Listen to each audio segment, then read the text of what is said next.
시작부터 시작하겠습니다. 성부와 성자와 성령의 이름으로 하늘에 계신 우리 아버지, 아버지의 이름이 거룩히 일어나시며 아버지의 나라가 오시며 아버지의 뜻이 하늘에서와 같이 땅에서도 이루어지소서.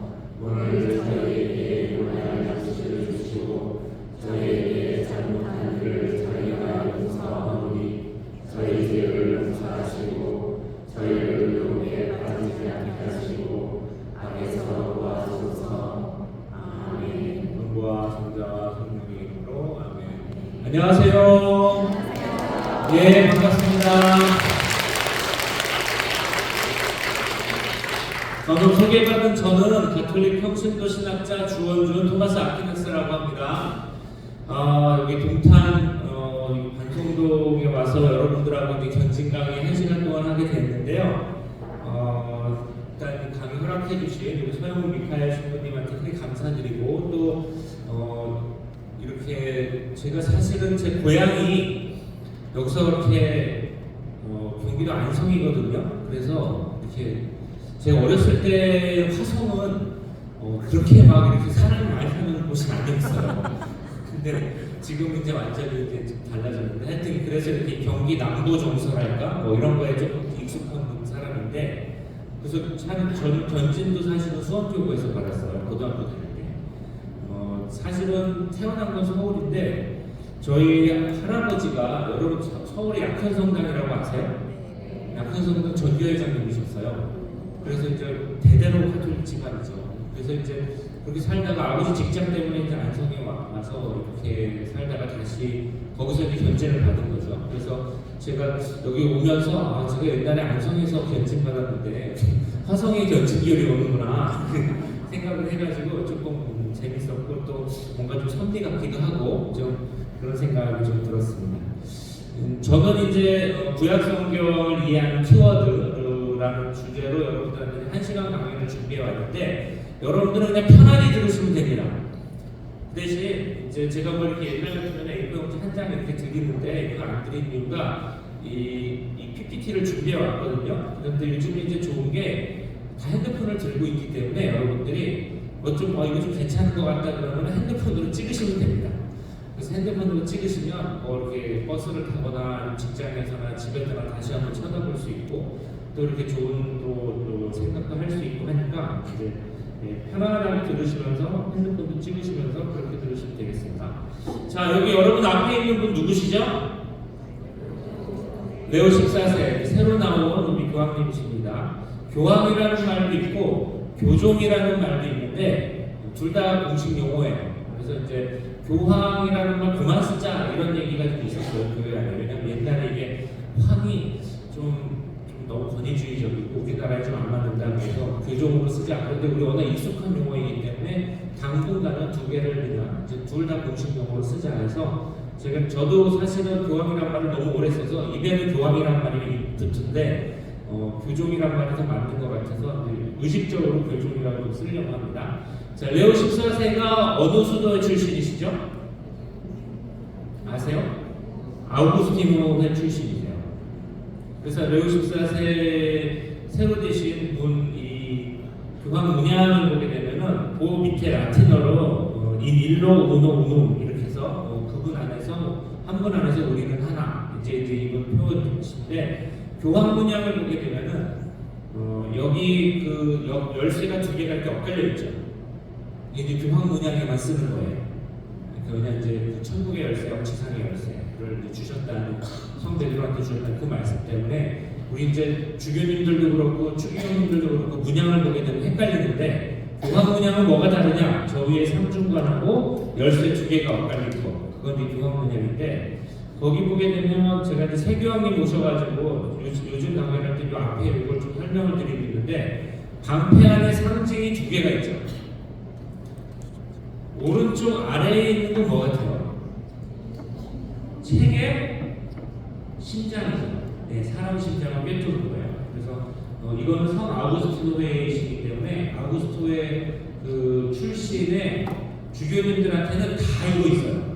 성 아우구스티노가 하느님의 말씀이 내 심장에 꿰뚫려서 내가 거기에 그 감화받아서 이렇게 평생을 살았다. 이것 때문에 저 책이 열려져 있는 것도 있고 닫혀져 있는 것도 한데 어쨌든 이 책에 심장이 뚫린 게 있으면 이거는 다 아우구스티노의 상징이구나. 오른쪽 위에 파란데 무슨 꽃 같아요? 예, 이게 백합인데요. 성모님의 순수함이라든지 여러 가지를 상징하더라고요. 프랑스 계통의 그 유산을 상징하기도 하고. 근데 제가 이제 여기서 아우구스티노 얘기를 조금 드리려고 하는데 아우구스티노회라는 수도에 보셨어요 혹시? 아우구스티노의 수산에 우리가 프란치스코에도 좀 익숙하죠. 예수에도 좀 익숙하고 살레지오에도 좀 익숙한데 한국 분들이 아우구스티노회는 잘 익숙하지 않아요. 우리나라에 있긴 있는데 한국에 굉장히 적은 수도예요. 다 하셔서 회원이 수사님들, 신부님들 톡톡 털어서 한 30명, 40명밖에 안 되는 굉장히 작은 수도이고 인천에도 있고 연천에도 있는데 수도는 굉장히 적은 분이에요. 근데 저는 독일 유학 때 아우구스티노회 분들 많이 만났거든요. 그 아우구스티노회 분들이 한때 꼭 하는 얘기가 있어요. 천주교 신학자들이 꼭 하는 얘기 뭐냐? 아우구스티노회 출신 중에서 제일 유명한 사람이 누구냐? 누구 것 같아요? 아우구스티노 같죠? 안 그래요. 아우구스티노에는 아우구스티노 성인과 직접적인 관련이 없어요. 아우구스티노 성인이 돌아가시고 아우구스티노회를 만든 사람들은 한 300~400년 후에 야, 우리가 수도회를 하나 만들자. 수도회를 하나 만드는데 어떤 이름으로 만들까 하다가 아우구스티누스가 좋겠다 해가지고 만든 거라서 아우구스티노 성인이 만드신 건 아니고 그 정신에 따라 살기는 하지만 몇백 년 후에 나온 거고. 그러니까 그 출신의 유명하신 분은 아우구스티노는 아니에요. 누가 제일 유명할까요? 여러분들 다 아시는 분 있어요. 누구냐면 마르틴 루터. 네, 개신교 종교개혁가 마르틴 루터가 아우구스티노의 수사였어요. 그래서 아우구스티노에는 그 종교개혁 시기에서 한 100년, 200년까지 천주교에서 무지하게 어려웠어요. 이 수도회가. 왜냐하면 니네 수사를 잘못 관리해가지고 걔가 나가가지고 종교개혁하고 막 난리를 핀 거 아니야. 그래서 그동안 좀 고생하셨는데 요새는 오히려 개신교, 특히 루터교하고 가톨릭하고 종교가 대화를 할 때 제일 앞장서고 적절한 수도회가 어디냐? 아우구스티노회가 됐어요. 독일에서는 꽤 커요. 그래서 아우구스티노회가. 근데 아우구스티노의 그 마틴 루터라는 그 수사님이 나와서 막 종교개혁하고 막 세상을 독일을 어지럽히고 정신이 하나도 없을 때 교황님이 이제 그 마틴 루터가 막 교황을 반발하고 막 이랬잖아요. 그때 교황님 이름이 뭘까요? 레오 10세. 그래서 아마 이분이 그것도 생각하시지 않았을까? 네, 여러분 이제 신앙 상식으로 알아두시면 되고 아마 지금까지 한국 언론에는 많이 안 나오는데 앞으로 나올 얘기 같아서 한 번씩 이제 말씀드렸고요.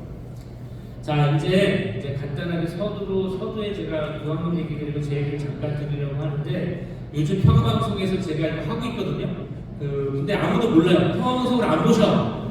그래서 평화방송 보시면 제가 구약의 사람, 천재 성경의 사람들과 신앙 강의하고 있습니다. 그래서 관심 있으신 분 보시고요. 그리고 제가 이제 저는 평신도 신학자인데 저는 신부님은 아니에요. 이제 보통 신학을 하게 되면은 가톨릭에서는 신부님 아니면 거의 수녀님이시거든요. 평신도 신학자는 되게 드문 직업입니다. 근데 이제 평신도 신학자는 신학자니까 이제 신학 박사학위를 교황청에서 인정하는 그 성사 박사학위를 받았죠. 독일 가서 공부를 잘 해가지고 와서 받아서 수녀원에서도 강의하고 신부님들도 가르치고 평신도 강의도 하고 방송에도 나가고 이게 이제 제가 하는 일이 책 쓰고 강의하고 하는 일이 제가 하는 일인데 이런 직업이 있습니다. 평신도 신학자라는 직업이 교회 안에서 지금은 드물지만 이제 계속 하시는 분들이 나와서 이제 우리 교회 안에서도 이런 신분의 사람들, 이런 직업을 하는 사람들이 있다라는 걸 조금 말씀드리고요. 그리고 제가 이제 강의를 이렇게 하면서 살다 보니까 맨날 듣는 얘기가 뭐냐면은 좋은 강의를 해달라는 거예요. 근데 좀 막막하잖아요. 좋은 강의가 뭐예요? 그 사람들이 막 얘기를 해요. 이런 강의 좋고 저런 강의 좋고 그랬는데 가만히 보니까 좋은 강의는 뭐가 좋아야 좋은 강의인지 알아요? 네, 제 시간에 끝내는 게 좋은 강의예요. 끝내는 시간을 정확하게 맞춰주면은 이게 늘어지면은 사람들이 다 힘들어요. 그래서 제가 정확한 시간에 끝내드릴 테니까 9시 만에 걱정하지 말고 이제 들으시면 되겠습니다. 자, 구약 성경을 이제 이해하는 키워드를 이제 좀 몇 개를 말씀드리려고 하는데, 우선 전쟁을 하시니까 이제 신약 성경과 구약 성경의 세계에 대해서 여러분들이 이제 어느 정도 이제 이해가 좀 있으실 거라고 이제 생각하실 수가 있고요. 제가 첫 번째로 말씀드릴 키워드는 구약 성경은 예수님과 사도들의 성경이다. 이 얘기를 좀 말씀드리려고 하고, 두 번째는 구약 성경은 옛 약속이 아니다. 첫째 약속이다. 이 얘기를 말씀드리려고 하고, 세 번째로는 구약 성경에는 퍽 다양한 의미가 있다. 그래서 오늘 강의의 큰 주제는 이 세 가지가 되겠습니다. 그래서 하나씩 말씀드려 보면은 구약 성경은 예수님의 성경이다라는 건데요. 여러분 이제 잘 생각해 보시면 신약 성경하고 구약 성경이 두 개 있잖아요. 신약 성경부터 얘기하면 신약 성경은 언제 생겼나? 예수님이 이제 우리 공생이라고 하죠. 지상생일 때 예수님이 막 많은 기적을 행하시고 많은 가르침을 주시고 그랬을 때는 성경이 없었어요. 사람들이 막 글을 예수님 옆에서 글 쓰고 다니잖아. 오늘 예수님 뭐 하실지, 오늘은 뭐 하실지 일지 쓰고 이런 사람 하나도 없었단 말이에요. 그때는 예수님하고 다니시면서 예수님이 너무 좋아가지고 예수님이 하시는 말씀 듣고 야 이거 너무 좋다. 예수님이 어떤 병자를 고쳐주시고 그럼 야 이분은 어떤 분이신데 이렇게 막 사람을 막 고쳐주시고 이러냐. 십자가 사건 때도 그 십자가 사건 옆에서 정말 정신이 하나도 없어서 이 십자가 사건의 의미가 뭐고 예수님은 왜 돌아가셨고 막 이런 거 생각하느라고 글을 쓰고 이럴 겨를이 없었어요. 예수님이 이제 돌아가시고 부활하시고 승천하시고 나서도 글을 쓰는 사람은 없었어요. 한참 지나서 그 당시 그 초대교회 아주 초기 사도들은 이제 임박한 종말론이라고 신학적으로 얘기하는데 곧 세상이 무너질 줄 알았어요. 예수님이 그런 말씀하셨잖아요. 여기 있는 사람들 중에서 종말을 볼 사람이 있을 것이다.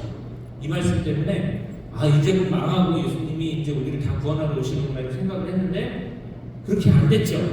그래서 이거를 연기된 종말론이라고 해요. 아 종말이 그때가 오는 게 아니라 우리가 내일 종말이 올 것처럼 지금 열심히 살아라. 이 말씀을 하신 거지 내일 진짜 종말이 온다는 말씀은 아니었구나. 이걸 깨닫기 시작을 한 거예요.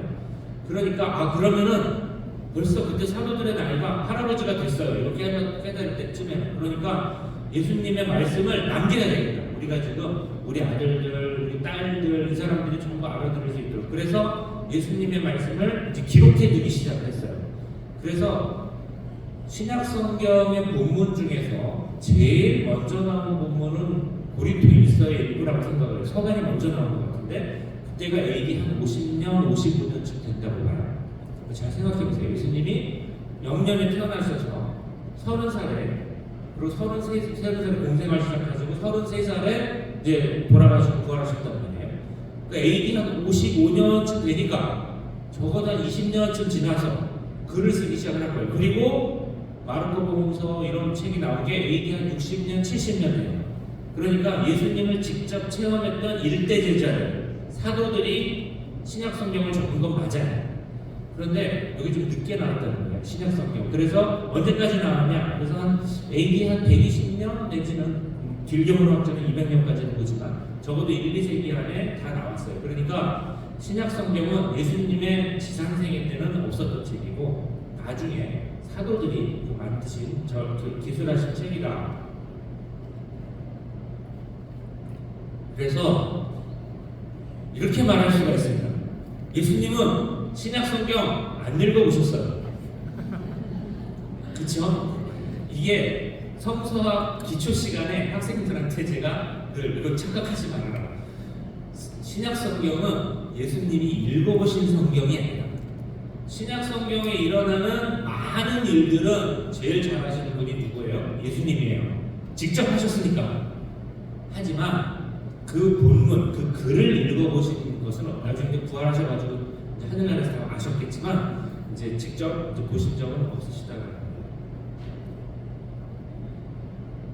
그래서 우리가 이제 이걸 제가 왜 얘기하냐면은 구약 성경 첫 시간에 이제 말씀드리는 건데 이 얘기를 왜 말씀드리냐면은 우리가 이제 신학을 좀 잘못 이해하면은 이런 식의 선입관을 가질 수가 있어요. 뭐냐면 구약 성경은 원래 유대교의 성서였고 유대인의 것이고 신약 성경은 우리 그리스도인의 것, 우리 예수님 믿는 사람의 거니까 구약은 유대교의 것, 신약은 그리스도의 것. 이걸 너무 기계적으로 인식하시면 우리는 신약 성경만 봐도 돼, 구약 성경은 별로 안 봐도 돼, 이런 식으로 생각하실 수가 있어요. 근데 그게 아니에요.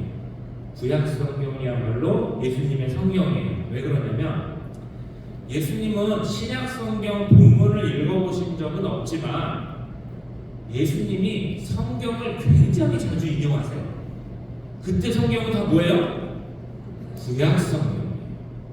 그래서 제가 이제 구약학자로서 늘 학생들한테 첫 시간에 말씀드리는 게 신약 성경만 읽어도 돼 이렇게 생각하면 안 된다. 구약 성경을 제일 많이 읽으신 분은 누구냐? 예수님이에요.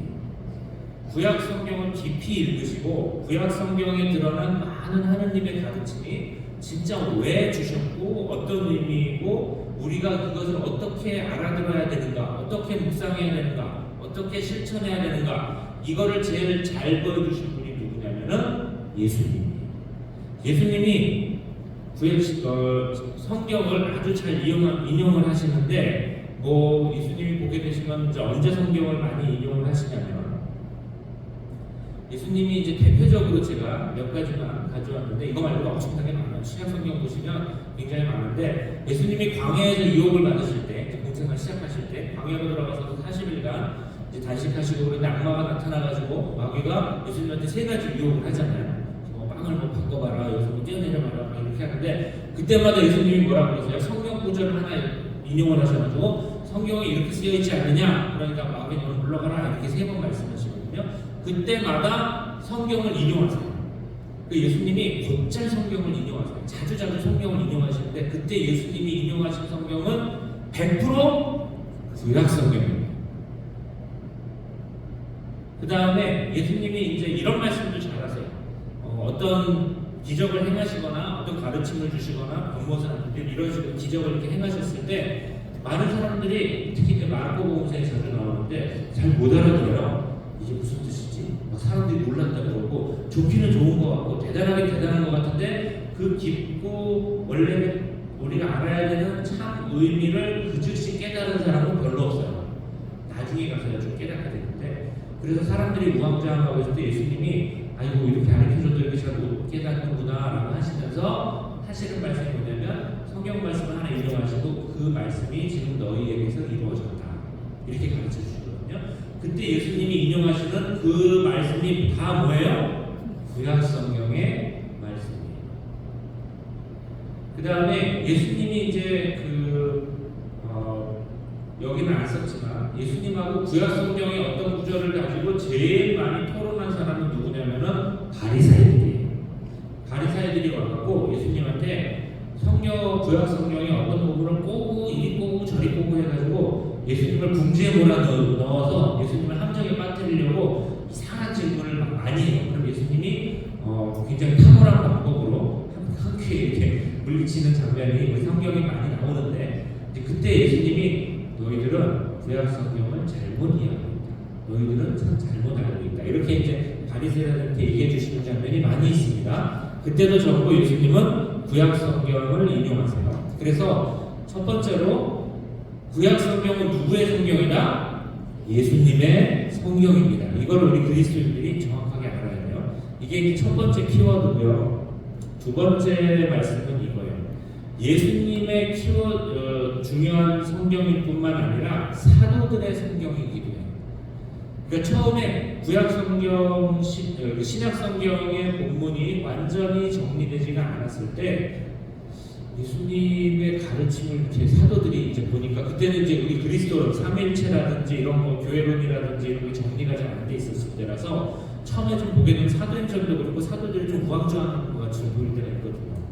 그 초창기 사도들이 이제 하나하나 정리해 갑니다. 이제 바오로 사도가 로마서도 쓰시고 갈라디아서도 쓰시고 하면서 구원론, 종론들이 하나하나 정리되어가는 와중에서 예전에 하느님께서 구약에 보니까 메시아를 보내신다고 되어 있는데 이 메시아가 예수님이시구나 이런 걸 깨닫게 돼요.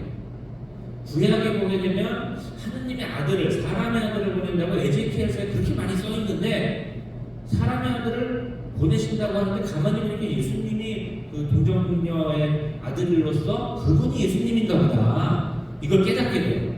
그래서 이제 하나하나 깨닫게 됩니다. 그때 사도들이 예수님이 그때 그 이집트 탈출 사건 때 하느님이 해주신 기적과 같은 거를 해주신 것이구나 이런 식으로 하나하나 깨닫게 될 때 전부 구약 성경을 바탕으로 예수님을 이해하게 됩니다. 그러니까 구약 성경은 해석의 도구이자 이해의 도구이자 그리고 선교를 할 때도 구약 성경에 바탕해가지고 선교를 하게 돼요. 왜냐하면 처음에 그리스도인들 사도들이 처음에 선교의 대상으로 삼았던 사람들은 거의 유대인들이었거든요. 근데 유대인들은 구약 성경을 잘 아는 사람들이에요. 그러니까 구약 성경을 놓고 구약 성경에 이렇게 써있는데 이 말씀이 말이요 우리 예수님을 얘기하는 말씀이에요. 이런 식으로 설명을 하면서 설득을 하게 돼요. 그러니까 구약 성경은 예수님의 성경일 뿐만 아니라 누구의 성경이다? 사도들의 성경. 그러니까 구약 성경 없이는 그리스도교가 성립을 할 수가 없어요. 예수님과 사도들의 모든 행적과 말씀들과 그분의 가르침과 그분들이 남기신 성찰들을 구약 성경 없이는 이해할 수가 없습니다. 그래서 제가 구약학자로서 꼭 말씀드리고 싶은 게 구약 성경은 매우 중요합니다. 우리 그리스도인들. 우리가 신약만 읽어도 돼, 구약은 안 읽어도 돼 이러면 큰일 나는 거예요. 그 반대가 돼야 되는 거예요. 구약 성경 없이는 예수님을 제대로 이해할 수도 없고 사도들도 제대로 이해할 수가 없고 우리 신앙의 근본도 제대로 알 수가 없다 이렇게 생각하시는 게 맞습니다. 그래서 조금 여기서 조금 더 깊이 들어가면 이렇게 구약 성경 없이 우리가 할 수가 없구나. 신약 성경은 구약 성경과 정말 끈끈하게 붙어 있어서 정말 뗄래야 뗄 수가 없는 존재이구나 하는 거를 제일 잘 아는 사람이 누구냐면 사실은 우리 교회죠. 우리 교회는 구약 성경과 신약 성경에 대해 가지고 크게 세 가지 정도로 정리하는데 첫째는 연속성이에요. 구약 성경의 이야기는 곧장 신약 성경으로 이어지고 곧장 예수님으로 이어져요. 그러니까 구약 성경의 많은 사건들이 그냥 구약에서 끝나는 게 아니라 예수님으로 쭉 이어진다 하는 그 연속성을 여러분이 이해하시면 좋고 또 하나는 구약 성경과 신약 성경은 상호 의존하고 있어요. 구약 성경의 어떤 이야기가 이게 어떻게 완성이 되는가를 알려면 신약 성경의 예수님이나 사도들을 봐야 되고 사도들의 예수님의 가르침이나 행적이 원래 구약 성경에서는 어떻게 처음에 시작이 되었나 어떻게 예표가 되었나 이거 알려면 구약 성경을 봐야 됩니다. 그리고 구약 성경과 신약 성경은 상호 의존하고 있는 그런 성경이다라는 거고 세 번째로는 신약 성경은 구약 성경에 나온 예언을 성취한다라는 건데 이제 여기서 예언은 예언자가 말한 예언이라는 건 좁은 의미의 예언이 아니라 구약 성경의 내용 전체를 얘기하는 거예요. 구약 성경의 내용 전체가 예수님으로 완성이 된다. 그래서 따라해 보실까요? 첫 번째는 뭐예요? 연속성. 크게 얘기하셔야 돼요. 크게 얘기하면 머리에 잘 박히거든요. 그래서 좀 허리를 피시고 그리고 크게 얘기하면 졸음도 날라가요. 첫 번째가 뭐라고요? 연속성. 두 번째가 상호 의존. 세 번째가 예언의 성취가 되겠습니다. 자, 해야 될 일이 많아서 이제 여기서 넘어가면 여기서 이제 재밌는 게 뭐냐면은 구약 성경을 우리 교회는 보존을 했는데 그러니까 이것도 참 재밌는데 신약 성경이 나오고 나서는 이제 여러분들도 그러시지만 우리 그리스도교 교회에서 신약 성경을 더 많이 읽긴 합니다. 예수님의 이야기를 적혀 있으니까. 근데 아주 옛날부터 성경을 편찬할 때 구약 성경을 빠뜨린 적이 없어요. 가톨릭 교회 공식 공인본에서 구약 성경이 빠진 것은 없습니다. 그리고 구약 성경에는 많은 책이 있죠. 창세기부터 막 몇십 권의 책들이 있는데 그 몇십 권의 책들 중에서 한 권도 빼지 않았습니다. 구약 성경의 책들 중에는 우리가 좀 이해하기 어려운 책들이 있어요. 그거는 이제 여러분 좀 공부를 하셔서 해야 되는데, 막 하느님이 사람을 막 함부로 죽이라고 한다든지, 아니면은 다른 민족을 막 업신여긴다든지 이런 표현들도 있고, 또 이런 경우에는 하느님이 너무 무서워 보이는 거 아닙니까? 이런 표현들도 좀 있을 수 있고, 이렇게 좀 구약 성경이 좀 오해할 만한 표현들이 있고, 어떤 거는 이건 뭐 예수님 얘기하고 아무 상관도 없는 얘기 아니에요, 그냥 옛날 이스라엘 얘기 아니에요, 이런 것들도 있고 조금 이해하기 어려운 구절들도 있는데, 우리 교회는 2000년 동안 우리가 지금 잘 이해하기 어려운 구절이라 하더라도 그런 구절을 삭제하거나 편집한 적이 한 번도 없어요. 그대로 다 유지했어요. 우리가 지금은 이 구절을 잘 이해하지 못하는 것은 우리의 한계 때문일 수도 있습니다. 하지만 또 몇십 년이 지나고, 아니면 세계 어디에선가는 또 이 구절을 가지고 굉장히 큰 의미를 발견한 사람이 있을지도 모르죠. 그러니까 함부로 없애면 안 되는 거죠, 성경은. 그래서 가톨릭 교회는 이러한 성경 구절을 한 번도 편집하거나 삭제하거나 놓치지 않고, 설사 우리가 보기에 조금 우리한테 불리한 구절처럼 보이는 것이라도 원래 의미는 그게 아니겠지, 하느님이 이 구절을 우리한테 주신 데는 다 뜻이 있겠지라고 하면서 보존했습니다. 모든 원문을 보존했고, 그리고 교회의 많은 교부들이 사실은 구약 성경의 모든 말씀을 살아있는 하느님의 말씀으로 다 이제 이해를 했죠. 그래서 그리스도교의 이제 구약 성경의 의미가 있습니다. 근데 제가 대충 이제 시간을 보니까 이제 이거를 건너뛰고 예, 좀 쉬운 것만 해도 이제 넘어가겠습니다. 그래서 첫 번째 여러분들한테 말씀드린 건, 구약 성경은 예수님의 성경이다. 유대인들의 책이 아니라 우리의 책이고, 그 다음에 사도들의 책이다. 구약 성경 없이는 아무것도 할 수 없다. 이거 처음 말씀드렸어요. 이 견진을 받으시는 여러분이 그걸 확실하게 알아두시면 좋습니다.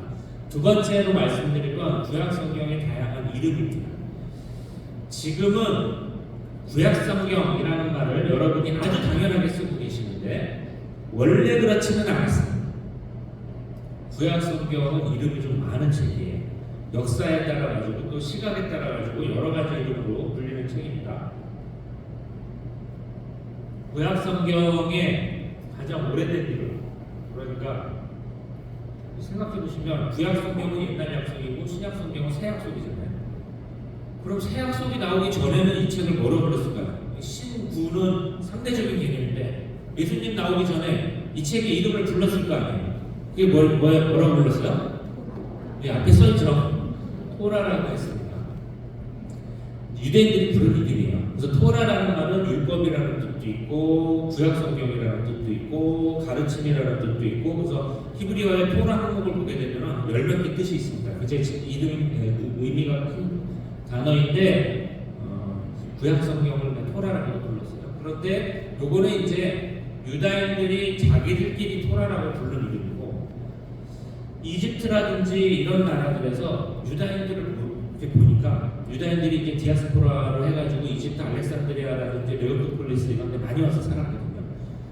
그런 유다인들이 보게 되니까 얘네들은 뭔가 책 하나를 들고 다니면서 자기들끼리 안식일마다 뭘 자꾸 읽어. 이게 다른 나라들 민족 잘 모르는 책인데 지들한테는 굉장히 중요한 책이래. 그래서 읽는단 말이에요. 그래서 그거를 뭐라고 불렀냐면은 유다인의 책이라고 했어요. 유다인들이 들고 다니는 책이니까 유다인들의 책이지.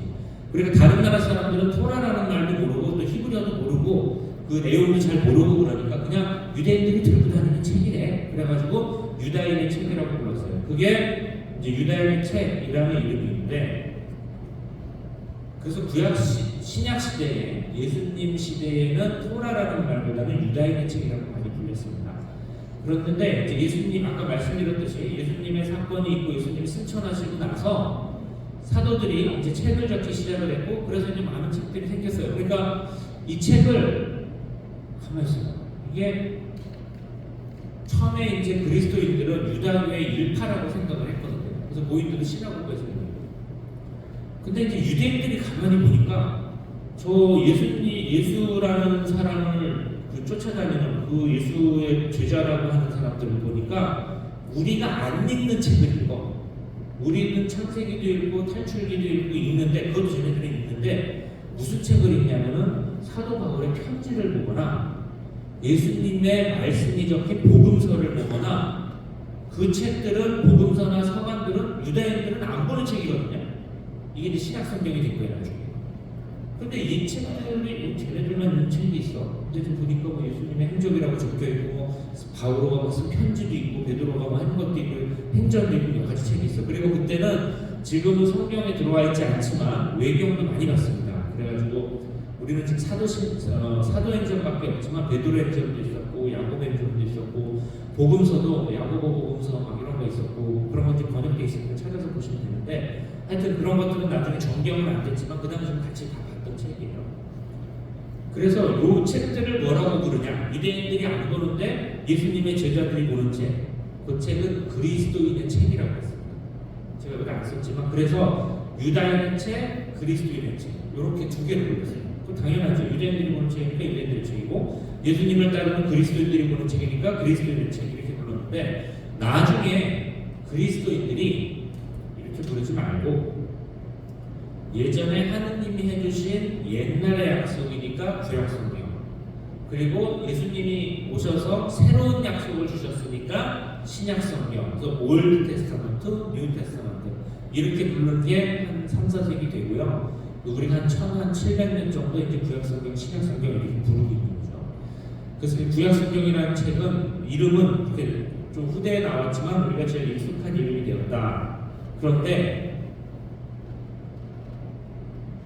1950년대, 60년대 이후, 2차 대전 이후에 구약성경이라는 말을 쓸 때 불편한 사람들이 생겼어요. 이게 뭐냐면 유대인들이죠. 유다인들이 지금 이스라엘에 대한 동정심이나 이스라엘을 향한 어떤 좋은 마음들이 다 사라져버린 상태 아니에요. 하도 나쁜 짓을 많이 해서. 근데 이제 2차 대전 직후에는 안 그랬습니다. 유대인들에 대한 동정심이 많아서 유대인들하고 좀 같이 쓰는 이름을 쓰자. 왜냐면 유대인들은 올드, 뉴 이렇게 하면은 자기네 책이 올드 테스타먼트다 이런 말을 싫어했거든요. 그래서 학문적으로 쓰는 이름은 뭐였냐면은 히브리 성경이었어요. 그래서 지금 학계에서 여전히 히브리 성경이라는 말을 씁니다. 그러니까 구약 성경의 이름이 벌써 토라, 유다인의 책, 구약 성경, 히브리 성경 이렇게 벌써 4가지 이름이 있는데, 여기에 또 하나의 이름이 있습니다. 그게 오늘 말씀드리려고 하는데,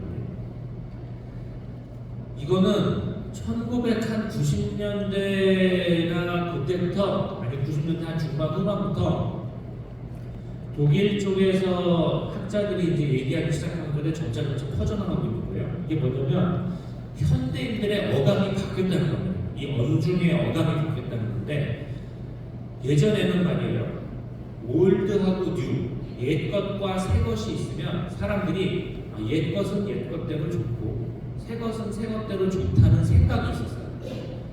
그래서 친구도 오래된 친구가 좋고, 술도 오래 묵은 술이 좋고, 그래서 옛 것을 이렇게 지키려는 마음들이 있었습니다. 그래서 그게 예전에 저희 뭐 아버지 세대나 이런 분들이나 아니면 무슨 문학관 가가지고 무슨 작가들의 이런 거 보면 만년필 하나 가지고 평생 쓰시잖아요. 만년필 촉이 다를 때까지 막 무슨 작품도 이 만년필 하나 썼다 해서 이렇게 전시되어 있고, 그리고 이제 일부 서양에는 지금도 남아있지만 엄마가 결혼할 때 입었던 웨딩드레스 같은 거 보존해 두고 있다가 이제 조금 수선하고 고쳐가지고 딸이 결혼할 때 또 그 옷을 입고 결혼도 하고, 이렇게 옛 것을 보존하고 있다가 그렇게 쓰는 거. 그리고 뭐 유럽 도시들 많이 가보면은 그 예전에 살던 그 도시의 모양이라든지 그 디자인이라든지 이걸 그대로 유지하고 그 내부를 이제 좀 현대식으로 바꿔가지고 좀 살기 좋게 한다든지, 이렇게 해서 옛 것은 옛 것대로 보존을 하고 또 새 것은 또 좋으니까 새 것대로 쓰자, 이런 식의 것이. 그래서 새 것과 옛 것에 대해서 밸런스가 이렇게 균형이 맞춰져 있었는데, 한 90년대 들어서 그 독일 학자들이 보니까 이 균형이 무너진 것 같아요. 이 자본주의 대량 생산, 이 소비 사회가 되면서 다 새 거 좋아해요. 다 신상을 좋아하는 시대가 됐어요. 너무너무 새 거를 다 좋아하는 거예요. 그래서 그리고 또 기술이 막 발전하면서 새 것이 너무 좋아요. 핸드폰도 그렇고 무슨 뭐 자동차도 그렇고 새 모델이나 이게 나오면은 옛날 거는 너무 낡은 것 같은 거예요. 그러니까 사람들이 전부 새 것을 좋아하게 됐어요. 그래서 옛 것도 좋고 새 것도 좋다 이렇게 느끼기보다는 새 것이 더 좋다. 옛 것을 잘 안 찾습니다. 그래서 지금 어떤 문화가 퍼졌냐면 예전에는 젊은 사람들이 자기보다 좀 연장자라든지 경험이 많은 사람들의 경험을 배우거나 이런 문화가 직장이라든지 뭐 교회라든지 아니면 다른 어떤 생활 공동체에서 그런 게 있었죠. 그래서 신천이 들어오면은 좀 이렇게 중간 관리자가 좀 가르쳐주고 또 이렇게 좀 이렇게 서열 같은 게 좀 있었는데 그게 많이 무너졌죠. 사람들이 전부 다 어려 보이려고 해요. 흰머리는 지혜의 상징이 아니에요. 흰머리는 감춰야 되는 거야. 요즘은 칭찬이 뭐예요? 어려 보인다는 게 칭찬이에요. 뭐 지혜 있어 보이십니다. 연륜이 깊어 보이십니다. 이런 얘기하면 다 싫어해. 그래서 이런 시대가 된 거죠. 이런 시대가 된 거를 뭐 누가 막겠어요. 세월이 그렇게 변하고 있는 거죠. 근데 이제 이게 어떤 게 영향을 끼치냐면 구약 성경과 신약 성경이라고 했을 때 사람들이 구약 성경을 그래도 책을 안 읽는데 그렇지 않아도 책을 안 읽는데 구약 성경은 더 안 읽어. 왜? 올드라고 돼 있으니까. 올드 테스타먼트라고 딱 박혀 있으니까 벌써 그 제목을 듣는 즉시 읽기가 싫은 거예요. 뉴 테스타먼트 그럼 새 거. 그러니까 읽기가 좋잖아요. 그래서 이 올드하고 뉴라는 말이 바꿀 때가 된 것 같아요. 올드 테스타먼트라고 하면은 이게 안 좋은 것 같아. 그래서 구약 성경이라는 이름을 바꾸자. 이런 식의 시도를 하게 돼요. 그래서 어떻게 바꾸면 좋겠느냐? 구약 성경의 본질은 낡은 약속이 아니다. 구약 성경은 예전에 신약 성경 이전에 하느님이 해주신 올드한 약속이 아니라 하느님의 첫 약속이에요. 일종의 첫사랑 같은 거예요. 하느님께서 인간을 창조하시고 또 많은 사람들의 죄악이 있었습니다. 그래서 많이 속상하셨어요. 아담도 그랬고 이브도 그랬고 하와도 그랬고 카인과 아벨도 그랬고 노아 때는 완전히 세상에 다 악에 빠져서 노아가 한 사람만 빼놓고 다 그렇게 돼가지고 노아가 살려주고 바벨탑 때는 많이 실망하시고 또 역사를 겪으면서 많은 일들을 했어요. 그래도 하느님이 그래도 내가 아브라함을 선택해서 인류 전체를 구원하리라 하는 생각은 한 번도 놓지 않으셨거든요. 이런 하느님의 첫마음 같은 것을 담은 성경이 구약 성경입니다. 그래서 만약에 그 러브레터의 비유를 한다면 우리 성경을 하느님이 인간한테 보내는 사랑의 편지에 비유를 한다면 하느님 구약 성경은 초심을 담은 성경입니다. 하느님의 첫마음, 첫사랑이 담긴 성경입니다. 그래서 구약 성경을 구약, 옛날의 약속 이렇게 보지 말고 첫 약속, 첫 마음 우리 구세 하느님의 첫 마음, 첫 이름으로 하자. 그래서 첫째 성경이라는 걸로 제안했어요. 에어스테스 테스타멘트라고 하는데 독일 말로는. 그래서 저도 첫째 성경 이 말이 괜찮은 것 같아요. 그런데 제가 이 말을 처음 쓴 건 아니고 이 지금 여기 구약 성경 개론이라고 해가지고 여러분한테 보이는 책이 있습니다. 이 책 제가 그 대학원 수업에서 쓰는 책인데 구약 성경을 지금 가톨릭 학자들이 어디까지 공부하고 있나 정말 학문적으로 어디까지 볼 수 있나 하면 이 책 보시면 됩니다. 대학원 수준의 교재 정도로 쓸 수 있는 책이니까요. 되게 두껍고 좀 복잡합니다. 하지만 이 책이 제일 좋아요. 분도 출판사에서 나왔고 맨날 분도 출판사에서 저한테 이 책 잘 안 팔린다고 하는데 그냥 집에다 놓고 좀 어렵더라도 보시면은 신학 교양이 늘 수 있는 그런 책입니다. 그런데 이 구약 성경 개론이라는 책은 어떻게 만든 책이냐면은 이제 에리 쟁어라는 지금 돌아가셨지만 독일의 구약학의 거의 이제 굉장히 그 거두 같은 그런 분이 구약 성경의 책마다 그러니까 창세기는 지금 독일에서 창세기는 누가 제일 잘해? 그럼 그 사람이 창세기를 쓰시고 탈출기는 누가 제일 잘해? 그러니까 지금 한 20명 이상의 학자들이 여기 들어가 있는 책이에요. 그래가지고 계속 업그레이드 되고 있는 책이에요. 지금 어디 이론까지 와 있어? 어떤 이론이 새로 나왔어? 이런 걸 그래서 그런 걸 잘 볼 수 있는 책입니다. 이 책에서 에릭 제머 신부님이 큰 결단을 하셨죠.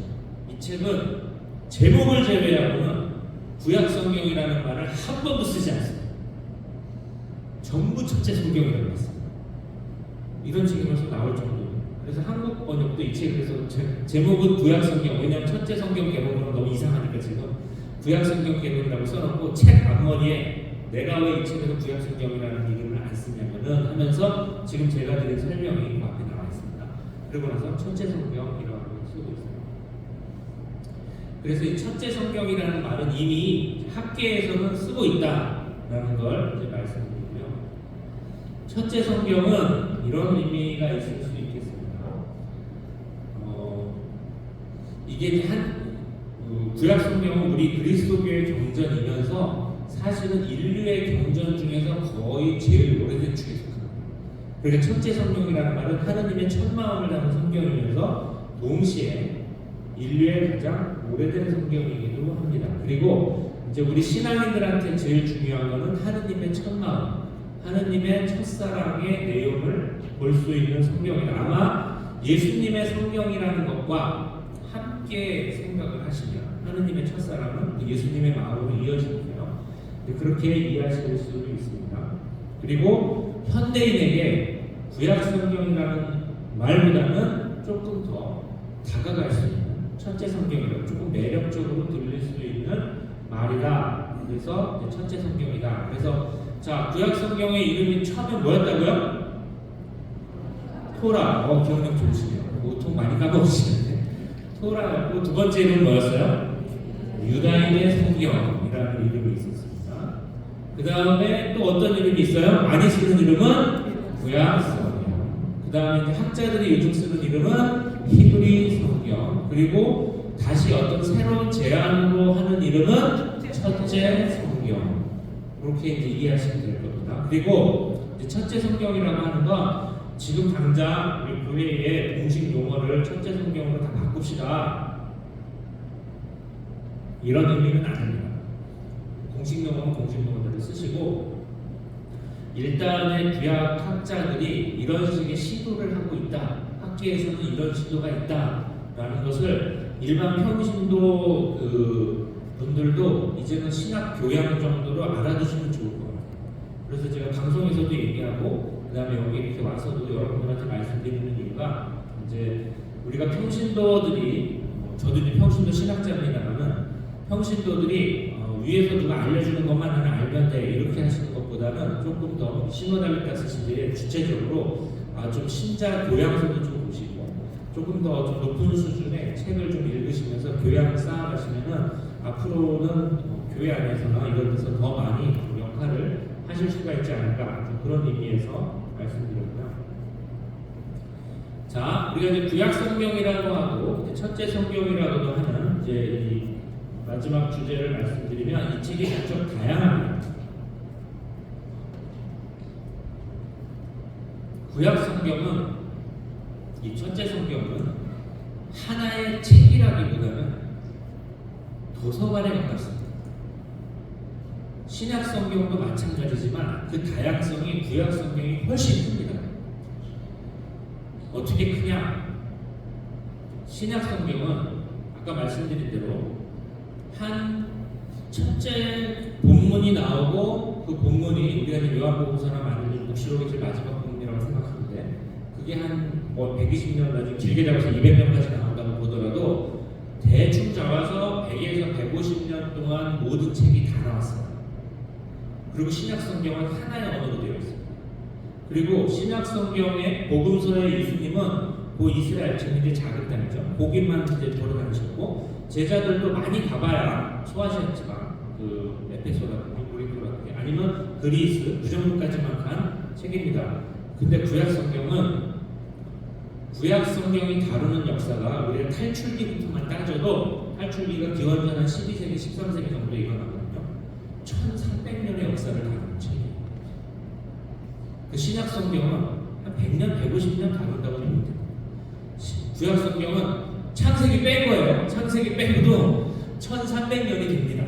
창세기까지 넣으면 우주 창조부터 인류 역사, 우주 역사 전체가 되는 거니까, 우리가 보통 구약의 역사 얘기할 때 창세기 빼고 얘기하는 버릇이 있어서 한 1300년. 그러니까 구약 성경은 역사적인 스팬이 굉장히 길죠.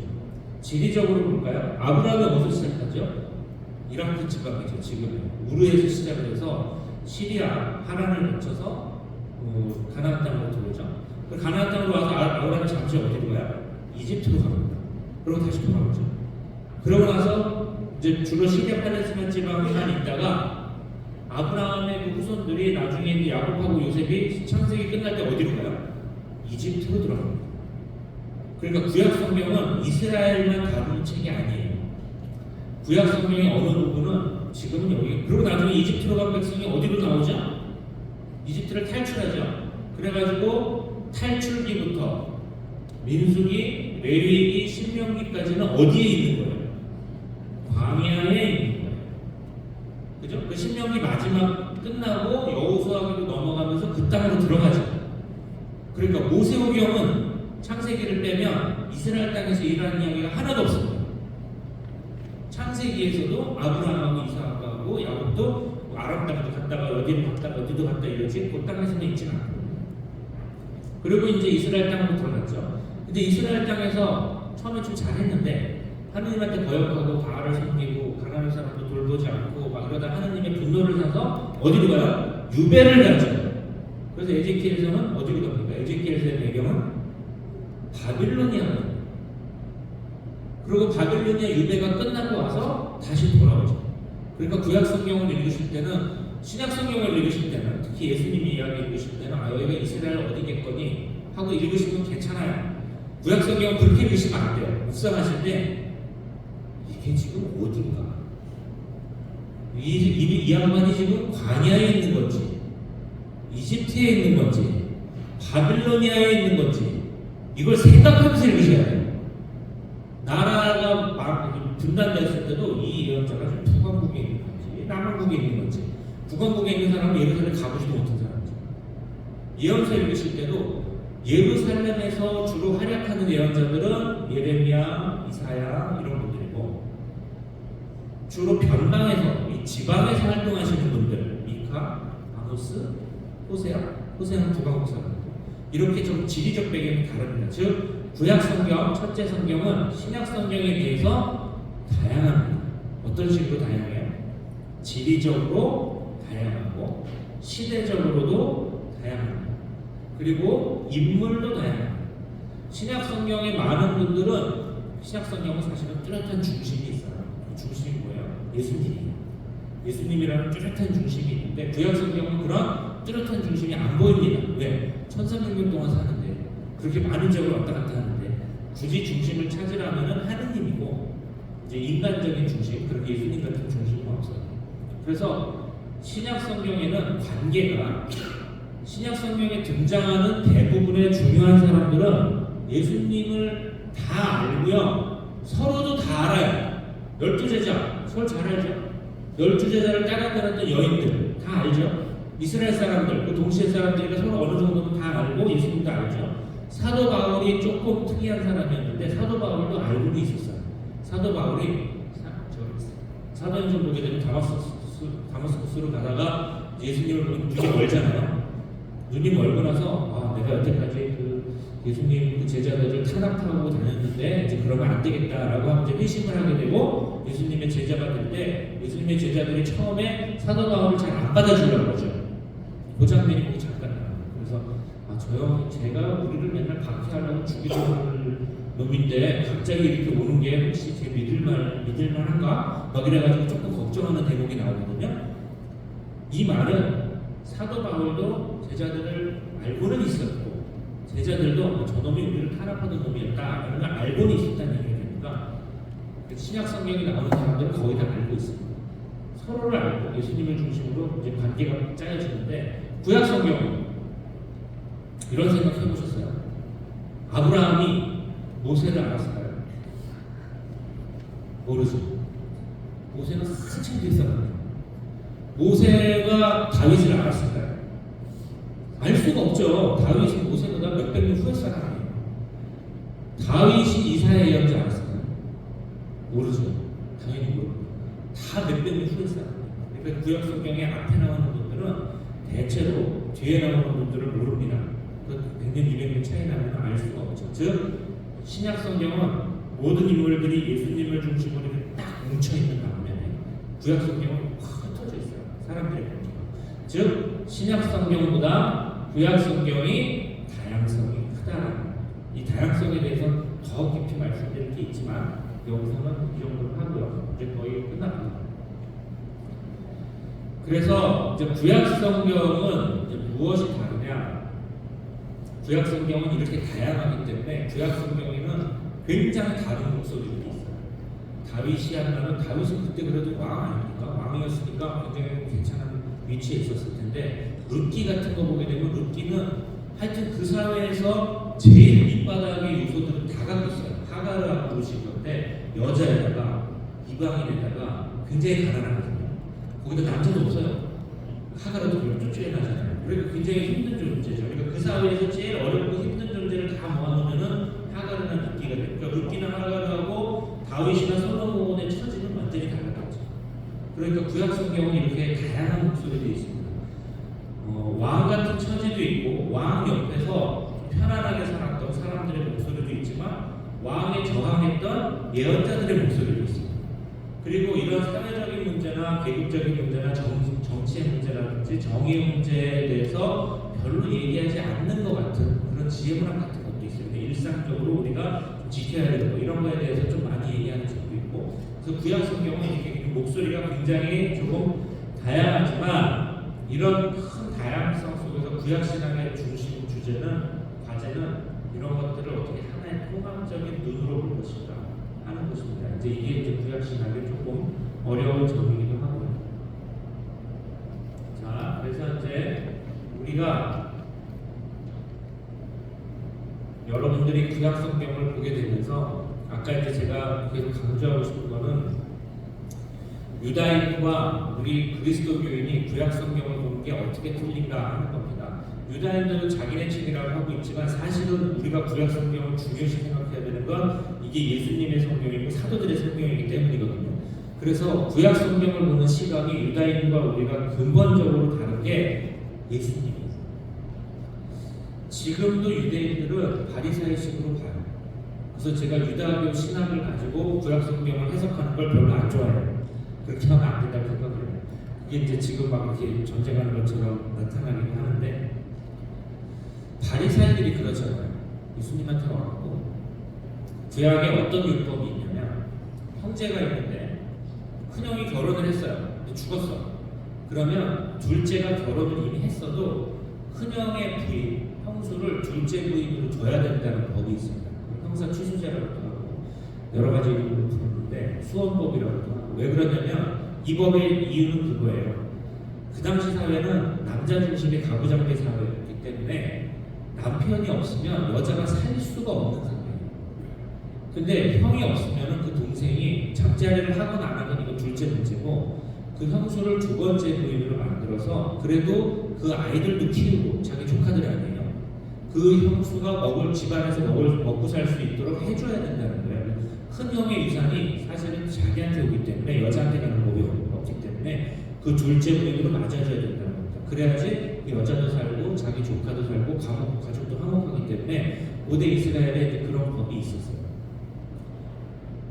우리가 그런 식으로 이해를 하고 그런 식으로 잘 돌아갔습니다. 근데 바리새인들이 예수님한테 와가지고 바리새인들이 율법주의자니까 이게 법을 다루는 사람들이 법을 가지고 장난을 치면은 굉장히 이상하게 되잖아요. 그래서 바리새인들이 예수님한테 옛날에 말이에요 이런 경우가 있어요. 7형제를 뒀는데 첫째가 어떤 여자랑 결혼을 했는데 첫째가 죽었어. 근데 둘째가 또 결혼을 해서 그 여자랑 율법에 따라서 또 죽었어. 이렇게 해가지고 셋째, 넷째, 다섯째 예수님한테 그 질문을 한 거 아니에요. 7번 결혼을 했는데 이 여자가 그러면 하늘나라 가가지고 이 여자는 남편이 누굽니까? 이런 식의 아주 이상한 문제를 꼬아서 내는 거예요. 그러니까 예수님이 뭐라고 그러셨어요? 그렇게 생각하지 말라. 니들 그래서 예수님 그때 바리새인한테 자주 하시는 말씀이 너희들은 크게 잘못 생각하고 있다. 이런 말씀을 많이 했어요.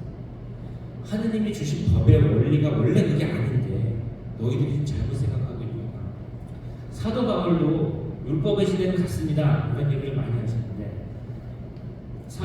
구약 성경에 보게 되면 40이 완전수거든요. 40을 넘어가지 못하는 율법 규정이 있는데 이게 어떤 것도 적용이 되냐면 사람을 매질을 할 때, 지금은 태형, 매질이 없지만 옛날에는 있었어요. 이스라엘. 사람을 매질을 할 때 40대까지만 때리게 돼 있어요. 왜? 그 이상을 때리면 너무 비인간적이다 이거죠. 그래서 아무리 죄형, 중죄인이라도 최대로 때릴 수 있는 대수를 정해놨습니다. 그러니까 뭐 사형에 처하거나 뭐 너무 악질인 놈만 40대를 때릴 수가 있고, 그 웬만하면 그 아래로 20대나 5대 때리면 말아라 이렇게 이제 정해놓은 거거든요. 사도 바울이 잡힌 적이 있습니다. 하도 예수님 등파하고 다녀가지고 유대인들이 그 사람들은 잡아놓은 적이 있는데 어떻게 사도 바울을 때렸는지 알아요? 율법을 가지고 39대를 때리고 잠시 쉬었다가 또 39대를 때리고 또 잠시 쉬었다가 39대를 때리는 거예요. 한 번에 40대는 안 때린 거지. 율법을 지킨 거예요. 이런 식으로 율법을 운영을 한다. 그러니까 사도 바울이 율법을 원래 하느님이 주실 때는 좋은 뜻으로 주셨는데 적어도 인간의 존엄성 같은 게 있으니까 아무리 때려도 40대까지는 때려라. 아무리 나쁜 짓을 했어도. 근데 그거를 비틀어가지고 39대 이렇게 때리라고 만든 법이 아니잖아요. 구약 성경의 율법을 보실 때 예수님의 눈으로 보는 게 그리스도교 신앙이에요. 근데 그 율법 그대로만 보면은 유대교 신앙이에요. 지금 그렇게 보지 말라는 겁니다. 그래서 유다교인들이 성경을 어떻게 해석하는가 이런 거 여러분 이제 뭐 접하실 수도 있고 누가 그런 얘기를 할 수도 있고 TV나 이런 걸 보실 수도 있는데, 그런 거 보실 때 여러분들의 시각을 우리는 예수님 중심으로 본다. 예수님의 성경 해석을 가지고 구약 성경을 봐야 된다 하는 게 우리 그리스도인의 성경 해석입니다. 자, 그래서 시간이 거의 다 되어서 구약 성경은 이제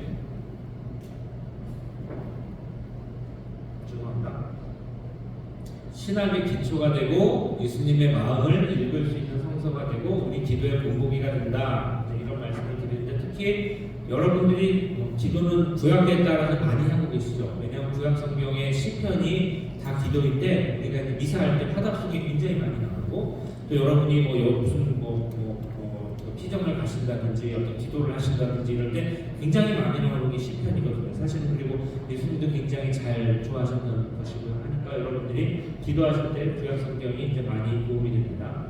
그래서 다시 한번 강조드리는데, 제가 이제 이런 강조를 드리는 거는 여러분들이 이번 기회를 통해서 구약 성경에 대해서 기초적인 시각을 좀 확실히 잡으시라고 하는 겁니다. 우리는 예수님의 눈으로 보고 예수님의 보여주신 그 새로운 성경 해석, 유대인들이 이렇게 해석하지만 이렇게 해석하지 않는다 이렇게 말한다라고 가르쳐 주신 그걸로 보고, 마지막으로 이제 이 점이야말로 유다교와 그리스도교인의 차이점이다 하는 것입니다. 자, 이거는 이제 뭐 다 읽어보시면 되고, 마지막으로 제롬 성경주의 말씀을 말씀드리고 끝나겠습니다. 이 제롬 성경주의라는 책이 바로 그 영원한 동호 수녀회의 성서학계에서도 나오고 있는데, 구약 성경을 공부하기가 너무 힘들거든요. 히브리어도 공부해야 되고 막 이러는데 구약 성경에 가끔 관심 가지고 창세기를 내가 좀 보고 싶은데 무슨 책을 보면 돼요? 이런 식으로 저한테 질문을 많이 하시는데, 제롬 성경주의를 권할 수 있어서 지금 좋습니다. 왜 그러냐면 지금 여러분들이 하는 질문 있죠. 성경이 요새 너무 복잡해요. 제가 구약학자로서 이 제롬 성경주의 맨 앞에 서문을 번역하다가 정말 마음에 와닿은 구절이 있는데, 뭐냐면 요즘 성서학자들은, 저 같은 사람들은 굉장히 시달리고 있는 시대에서 우리가 디멘딩한 작업이라고 하는데, 왜 그러냐면 성서의 어떤 구절을 가지고 페미니스트는 이렇게 해석을 하고, 그 다음에 이게 과학적으로는 이렇게 볼 수 있고, 옛날 성서는 이렇게 보고, 교부들은 이렇게 보고 해서 하나의 성경 구절 가지고 한 10개, 20개 이상의 해석들이 돌아다니는 시대에 와 있습니다. 그리고 모든 성경학자들이 거기에 대해서 대답을 해야 돼요. 그 별걸 다 공부해야 되는 시대가 왔단 말이에요. 이게 힘들어요. 그리고 성경에 대해서 어설프게 해석을 하면은 사람들이 다 재미없다 그러고 지루하다 그러고, 신부님들 참 고된 직업을 지금 하고 계시는데, 그래서 교황청에서 1960년대 이렇게 하지 말고 전 세계적인 학자들을 모아서 지금 성서학이 어디까지 와 있는지를 조금 일반 신부님들이 보실 수 있을 만한 수준으로 정리를 해서 좀 냅시다. 그래서 낸 게 제롬 성경주예요.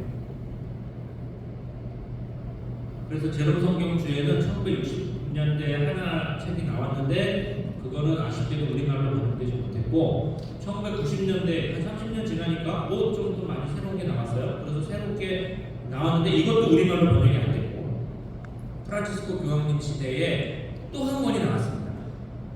21세기를 위한 제롬 성경주라고 해서 근데 이거는 지금 번역을 하고 있습니다. 그래서 이 책을 보시면 가톨릭에서는 지금 이 구절을 여기까지 보고 있구나. 이 정도는 교황청에서 보라고 하는 거구나. 근데 여기 제롬 성경주에서 나온 내용이 개신교는 꿈도 꾸지 못한 진보적인 내용이 들어가 있고 학문적으로 굉장히 괜찮습니다. 그리고 굉장히 쉽게 쓰셨어요. 그래서 여러분들한테 제가 이거를 좀 권해드리고 제롬 성경주에는 번역도 한 사람이 하지 않고 국내 학자들이 다 자기 전공별로 맡아서 적어도 한 30명 이상 학자들이 쓴 사람들도 한 50명이 넘고 그래서 이제 나오고 있는 책입니다. 가톨릭에서 지금 제일 중요한 프로젝트라고 할 수 있는데 예전에는 제롬 성경주 60년대 편은 쓴 분들이 저자들이 거의 다 신부님이셨는데 지금 반 이상이 평신도거든요. 그럼 그만큼 평신도 신학자들이 늘어났죠. 그리고 한국에서 제롬 성경주의 번역위원장이 누구냐? 접니다. 평신도예요. 그래서 여러분들한테 이제 말씀드리는 의미도 있고 그래서 했습니다. 자, 지금까지 잘 들어주셔서 감사드리고요. 혹시 질문 있으신 분 있어요?